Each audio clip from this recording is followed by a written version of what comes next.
Well, hello and welcome back to the Farmside Chat. I'm Zippy Duvall and I'm president of American Farm Bureau and host of this podcast. So glad to have all of you back, and we're going to get back on the road and go up to Michigan. Is that right? That's We're in right. Michigan. Okay, we're going up to Michigan. We're going to talk to blueberry growers up there, and just going to see what it's like growing blueberries in Michigan and really bringing their community in to not only enjoy the fruit that they grow, but to enjoy learning about agriculture. I enjoy so much being able to tell the story of the farmers. And our special guests today are Chris and Laura Varhola from Russell Blueberry Farm in Michigan. And we're looking forward to hearing how they run that farm. But one of the things I want to point out about Chris and Laura is that they're doing their second tour of service to our country. First one was in the military. They're both retired from the military, and we'll get them to talk about that a little bit. And now they're serving our country and growing food for their community and the people around in their areas.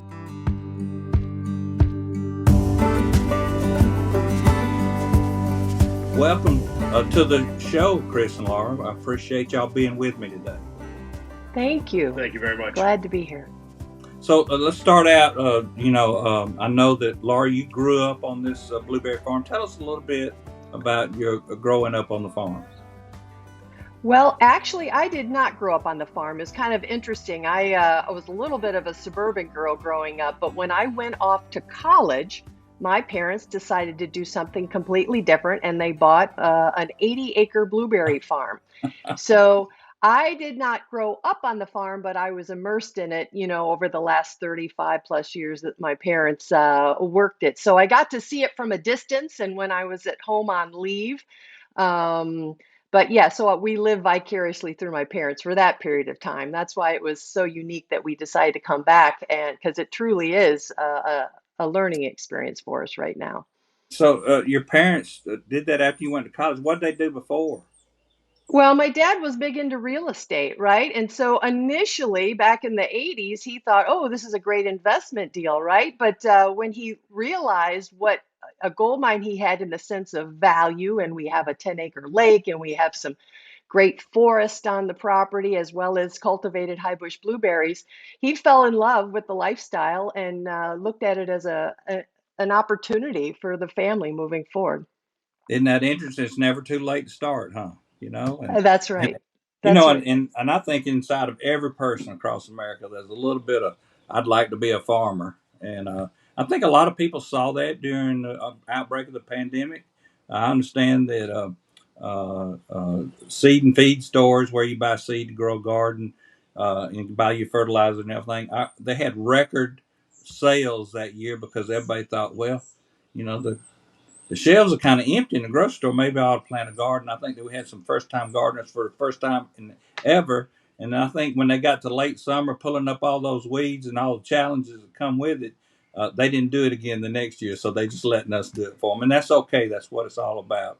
It's interesting. I remember Secretary Vilsack saying one time there was one word that represented freedom to him, and that was farming, because he said, because 98% of the people in the country don't farm, 2% of the people that do farm set everybody else free to be who they want to be. And I thought that was a different perspective on how people look at agriculture. Uh, Talking about your dad, when I was 8 years old, my brother was 14 years old. At 13, 14, you start to see girls and rambling around a little bit. And he came home one day and says, well, we're in the dairy business now. I just bought 60 milk cows, and says, I don't milk cows, boys. And he looked at my older brother and says, you're not going to have enough energy left to get in trouble over the next few That years. was brilliant. What a great tactic. Yeah. Yeah. So our parents do have ways of keeping us straight. So tell me, both of you in the military, how'd you meet? We actually met during a parachute operation. I was jump master for a parachute jump that day, so I was the one inspecting jumpers before they jumped out of the airplane. And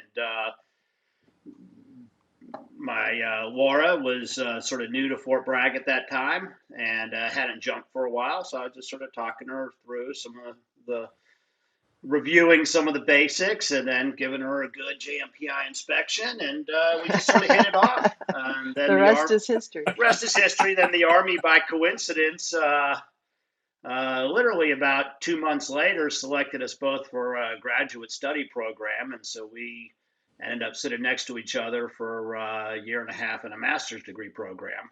And yeah, the rest is history. That's interesting. That's so interesting. So where did y'all deploy, and where did you deploy to?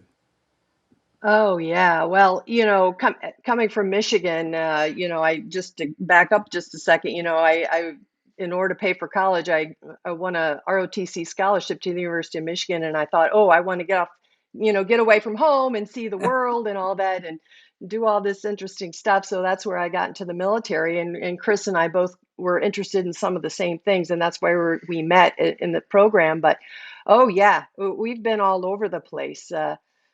Between the Middle East and Africa, and I've spent some time in Central America. So I think between the two of us, we have 5 combat deployments, something like that. Yeah, it all depends how you count. I mean, for me, Haiti, Afghanistan, Iraq, Desert Storm, Sudan, all throughout Africa. And then most of my time balanced between the Middle East and then Europe. My last job was focused on working with the Polish military in integrating them, integrating the Polish and the American militaries to work in a more combined manner against any threats that might arise in Eastern Europe.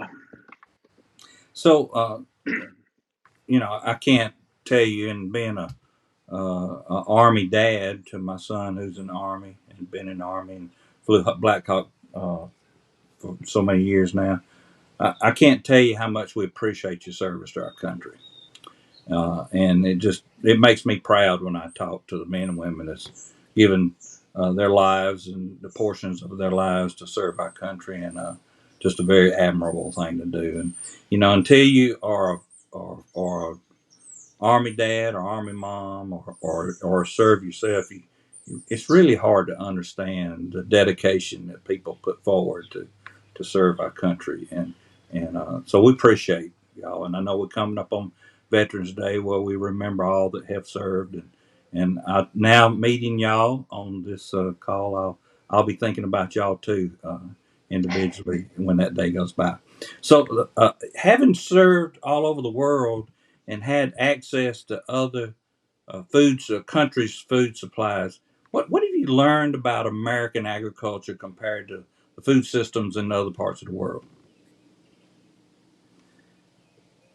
I can start off on that, and Sure, then you sure, can sure. carry that through. I mean, the most striking difference is a lot of the places I work, it's pure subsistence agriculture.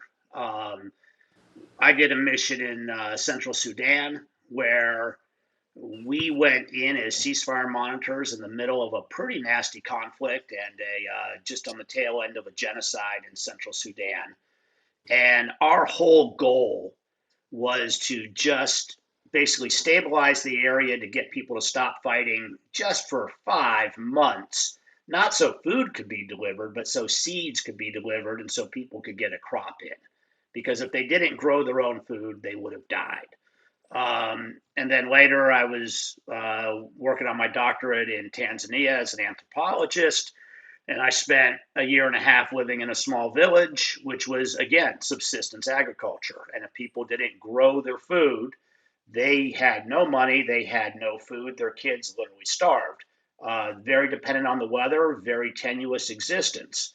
Um, and as you pointed out, with 2% of Americans being farmers, that means 90% are reliant on other people. And so that's the biggest contrast I've seen is the manner in which in so many places where I work, people are relying on themselves. But in the United States, we have such a integrated economy, if you will, with comparative advantage and people all doing different jobs, that there's a very, very disproportionate reliance on that tiny percentage of people who are actually producing the food to feed tens of millions of people living in urban areas. Yeah.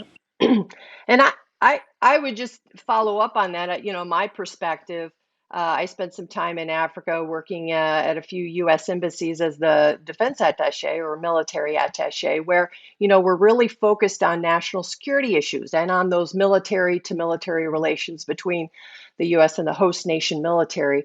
And, when you look at food and food security, it is a national security issue for a lot of these countries. And we don't think of that in our country in that context, right? Where food can be used as a weapon of war, food can be used as a tool of oppression. And so, they have a very different relationship and how they perceive food and the use of food. So, coming back to America, it gives you perspective on the luxury that we have in a lot of ways. Don't get me wrong, we have a lot of our own issues and challenges, but we don't worry from a day-to-day basis on whether or not we're going to be able to get a meal or not. So that was a takeaway for me. Yeah, one of our Gary Black, who's our Secretary of Agriculture here in Georgia, makes a comment and says, in America, we can go to a store, Walmart, 24 hours a day, 7 days a week, and try to choose between 5 or 6 different kinds of green beans, let alone whether or not it's going to be green beans or something else, and whether it's going to be on the shelf. I mean, we are a country of plenty, and the work that our farmers and ranchers like y'all do, and like we do here on my farm, um, uh, does give America the freedom to be do what they want to be, and it also gives them the freedom not have to worry about some country cutting our food supply off and controlling us with it. So, very good points. Very good. Yeah, just also, having the infrastructure and the institutional mechanisms to Yeah. facilitate, like you said, and with all the transport and the networks of logistics. I mean, again, challenges we have, but Right. Yeah. we could respond, to disasters or natural disasters in ways that others are more challenged. Yeah. And I think Resiliency. these challenges we're going through right now with disruption in our supply chain, whether it be food or whether it be supplies coming to our farm, it's just going to make us stronger afterwards. We're going to figure out a way to make sure that we're not as vulnerable as we have been in the last 3 years. So, I, uh, I, I hope so. I mean, yeah, Winston Churchill basically, just like a lot of people have said it, those who do not learn history are doomed to repeat it. And I think we certainly had some warning signs, and it's up to us whether we're going to heed those warnings and actually move forward and become even more resilient. Um, because at the end of the day, farming is hard and there's easier jobs, right, not to get off track, but when we're hiring pickers for our farms, it's really hard to compete with McDonald's, which can pay $4 or $5 an hour more. They probably get free milkshakes. They're working in a climate conditioned area, and they have set hours, and farming is hard. We're right. lucky because we live in a part of Michigan where there's people who only want to work outside and only work on a farm. And it's really fun to get these 16 and 17-year-olds who could earn more money somewhere else, but they want to be outside in the fields working long hours. It's not for everybody, but for the people that it is for, it's you, I don't need to explain to you. You can't explain it. It's just fulfilling.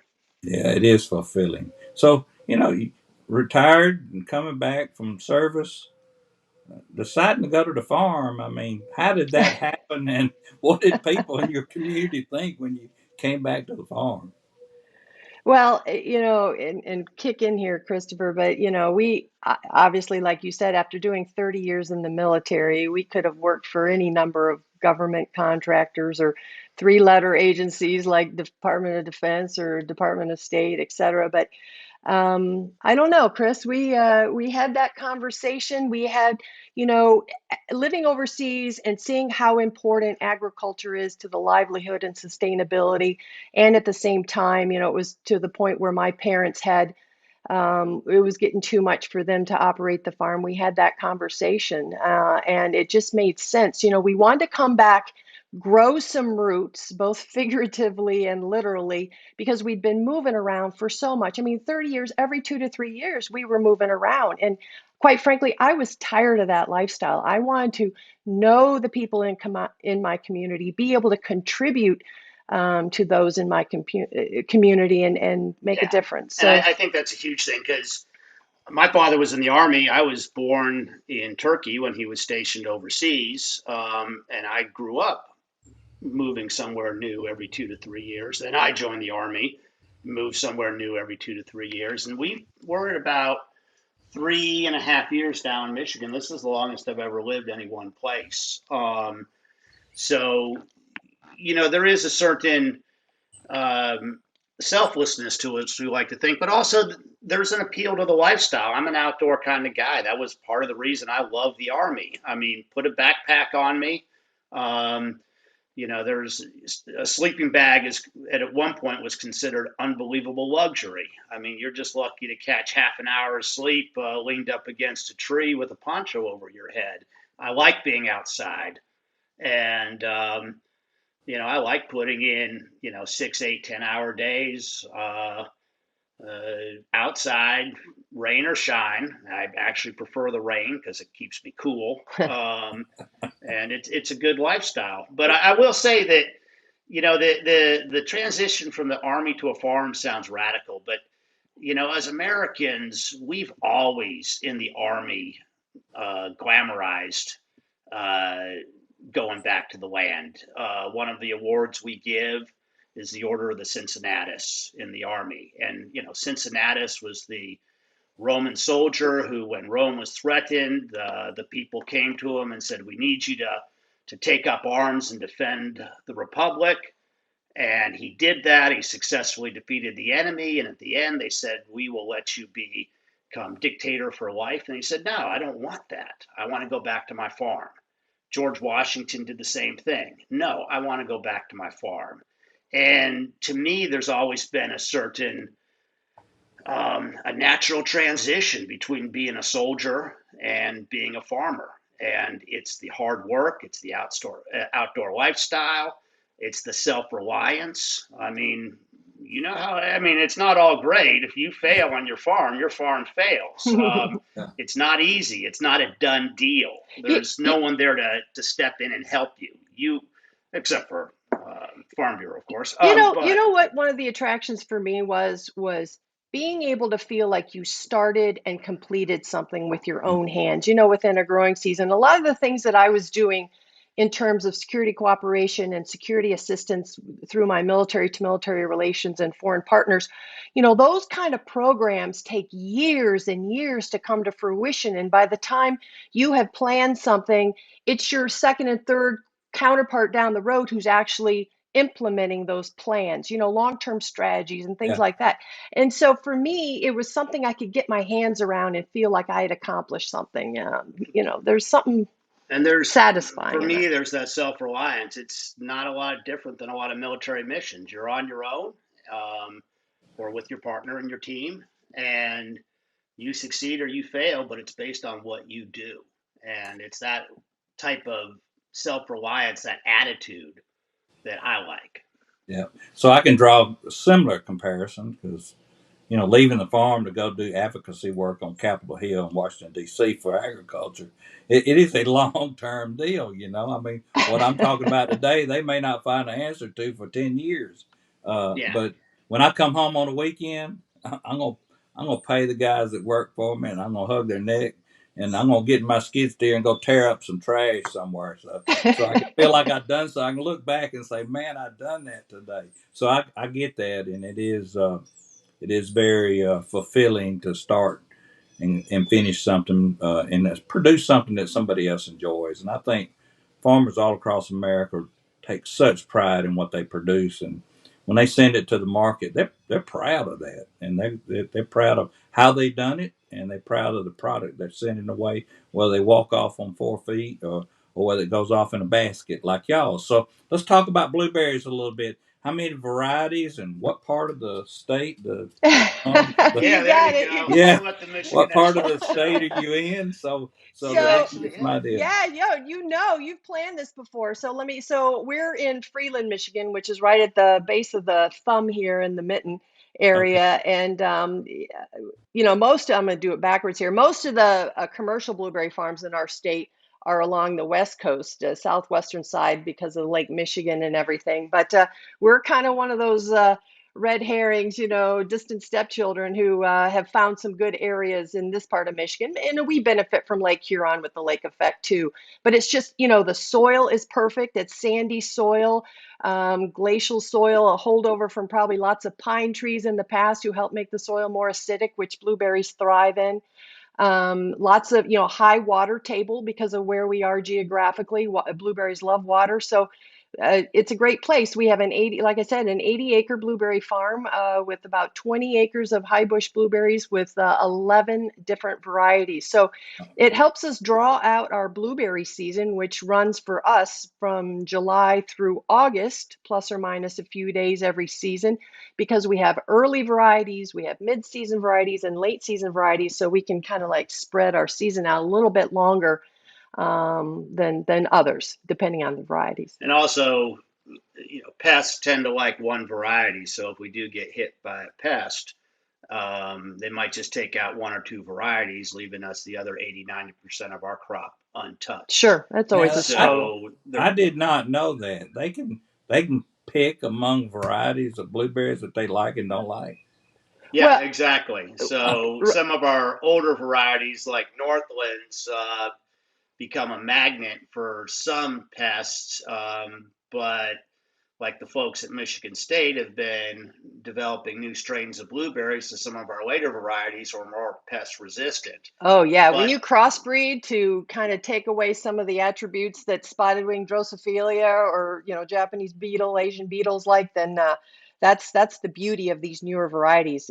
Michigan State University, by the way, is just been fantastic in helping us, giving us advice. Their extension center, on how to avoid those kind of issues moving yeah, forward. and I think we lose perspective on what some of these land grant colleges originally were Yeah. for. The farmers don't lose perspective because we could pick up the phone 24/7 and call them with an issue. They'll either be on the phone with us, or if it's a real issue, they'll send a grad student out, or one of their investigative teams out. They hold a lot of seminars. So the probably the biggest thing we found, our biggest resource, is Michigan State University or any of the land grant universities Right. that care about the farmers. And really, the land grant universities were started because of agriculture all across Yeah, America. And a Exactly. lot of people that send their kids to the University of Georgia have absolutely no idea that it's really an ag school. It started out yeah. that way, and the importance of it carrying that on and remembering that they're a land grant college is important. And all those people out there sending their kids to school ought to be proud of the land grant colleges and what they do, because American agriculture is what it is today because of the optimism of farmers and hard work, and our land grant system and research and development dollars that's been spent there to help us be sustainable in our businesses every day. So that's a great point. So July, August is harvest season. Tell us a little bit more about what the rest of your year looks like. Now I know in Michigan it's pretty cold there in the wintertime. So tell them what's kind of involved in spring and after post harvest. Well, 22 acres of bushes equates to about 14,462 bushes. And so every one of those bushes needs to be pruned. Usually we wait till after the first frost to do some serious pruning. But when it comes to any diseased branches, we do those constantly, By every hand. day Yep. by hand. You can go in and you can put in a ton of chemicals, or you can go in with a pair of pruning shears. And the pruning shears are more effective, more cost effective, and that's the best way to maintain your bushes is constant pruning. So most of our year, is centered around pruning. But we're also we have a woods that we try to maintain. We have our 10-acre lake that's having some erosion issues. So I'm digging out portions of that and then shoring up the side of the lake with stones, and moving dirt to brace the sides of the lake. Otherwise, my trees just keep falling in the lake. So, That lake is key to our irrigation too, because and the lake is it's beautiful. It's great for fishing. Got a nice trail around it. My kids are both competitive swimmers. They'll put 3-4 miles every morning in that lake. But at the end of the day, that lake takes a lot of work to keep going, and we don't think of it that. So, um, and yeah, when we're not harvesting, there's plenty of work to do. so yeah, it's just one of those cycles. So the winter time is pruning, then obviously springtime is fertilizing and spraying, and then prepping the barn and getting all the Yeah, products in that we sell. We sell blueberry products somewhere in as well there. as the U-pick and pre-picked blueberries. So, and I'm trying, I'm experimenting, right? I want to try new things with a flower garden to sell cut flowers, or maybe sell as part of our nursery, because we sell baby blueberry plants as well in the spring. So getting all those teed up for sale, and maybe expanding into more of a greenhouse kind of thing where I can do fresh herbs, or dried flower wreaths. I don't, so with the opportunities are endless. You just have to be creative. But enough time is always the thing biting at my feet. And that's one of the neat things about the farm is in the summer we have a huge garden. And so generally during the summer we try to A, it saves time and money going to the store. But B, it's just great. Meal after meal will be, deer from the farm, fish from the farm, tomatoes, potatoes, cucumbers, onions, beans, you name it, all the stuff we grow in our garden. And so the first thing customers see when they come through our barn before they get to the bushes is our huge flower garden, our huge vegetable garden. And so we It sets the tone, I it's think, for the sustainable agriculture mindset that we want Right. to promote and, have yeah. our community have access to. Well, and Sure. venison, potato, green bean stew is just good. That's right. So last month I was in Michigan and saw cherries and apples, and I think the tone of the farmer, they were all in really good spirits. But the challenges they faced was most of it around labor, finding enough labor and the right labor, and talked about having some kind of guest worker program, because there's people all over this world that love to come here and work on our farms. It's Yeah, just that most Americans don't really want to do it anymore, and most yeah. people don't raise their children to be a farm worker or owner of a farm and manage a farm. So that's a big challenge. And then I heard of some dumping that was going on by other countries, especially in the cherry industry. So, uh, Oh, uh, it happens in the blueberry industry too. We have the same issue with blueberries.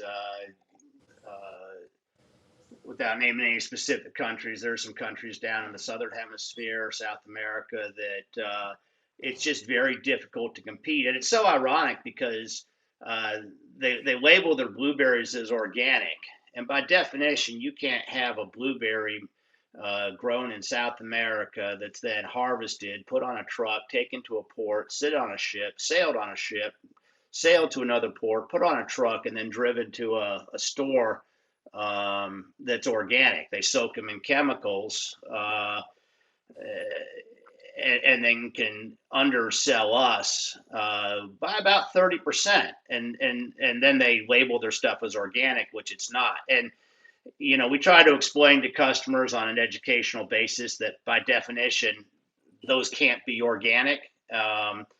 But it's hard to compete against them. Now, with our customer base, they know what they want. The farm is such a neat place, and why we didn't want it to leave the family, because we literally will have 4 generations come at once and take pictures, and they've been coming since the 50s. And they have T-shirts, and they're in front of our sign, and every year they come, we know them, they know us, and it's 2, 3, 4 generations who constantly come to the farm. They know what they want, they enjoy it, and we try to just give them a great outdoor experience. Well, so So that it's more that than just the berries. right, and that issue about dumping, and we're American Farm Bureau been working with our federal government trying to investigate if there was some way we could prevent that dumping, especially during harvest season, because that's where it kills y'all. And it's not just blueberries; there's strawberries, there's peppers, there's cucumbers, and it's just really, they go over there and grow them in conditions different from ours with less regulation, cheap labor, and then we have to compete with it. It makes it very, very difficult. So Yeah, we're working on and that. exactly. And just within America, the small scale family farm is different than the big commercial, even those with the economies of scale and just Right. trying to keep up with the prices. So that's a whole different issue as well. And just Yeah, but once a farm goes out of business, because it's hard uh, making money on a small farm. We do fine, but it's hard work, and it's not always constant work. But once a farm goes out of business, I mean, it would take hundreds of thousands of dollars in 10 to 15 years to start a new farm. Exactly. And so we are seeing farms blueberry farms in Michigan in particular, going out of business because they can't compete against the foreign imports that are mislabeled as organic and that people buy for a cheaper price. And once those farms are gone, they're not coming back. And you were talking about supply chain. Well, um, the supply chain is something that needs to be constantly groomed and maintained and updated. Once we lose those food producing sources, and once a blueberry farm becomes a subdivision, that's never producing berries again. And it could be peppers, it could be strawberries, it could be anything. Once those farms are gone, I don't see them coming back. No, you're exactly right. And, one of the things I stay most concerned about is who's going to grow our food in the future, because there's so few young people that want to come back, and it's such a hard way to actually generate enough income to raise a family on. It's just very difficult because of the in things that we fact, talked about. yeah, I was just going to say, I've heard the term ineffective anachronism used for a small family farm or a U-pick farm. Why would you do something like that? It's not the best economic model, and we get it, but Yeah. it's for all those other reasons that we talk about too. That's exactly right. And you mentioned a while ago, Laura, that the economies of scale, the larger farmers can overcome some of those regulations better than a small farmer can. So when doing things in Washington, regulatory or through passing bills, they need to think about, how does this affect our small family farms, and because that's what the general public really wants to see when they ride through that countryside. So, Right. I know we talk about some negative things here, but there's so many positive in agriculture, and there's so many things that I get excited about. What do y'all get excited about for the future in agriculture? Well, first, what I get excited about the most is our farm's in a really changing location. So the area around it is growing economically. We are sandwiched between, it's called the Tri-Cities area, so Bay City, Saginaw, and Midland. And we're right in the middle of those three. And so we're getting a lot of urban populations, some of them coming out to a farm for the first time. And my favorite story, and I get at least five of these people every season. They come in and they say, well, I don't like blueberries. I'm just here because of my friend. And we just sort of roll our eyes and smile because we know that in 2 hours when they come back in, they never had a blueberry straight off a bush.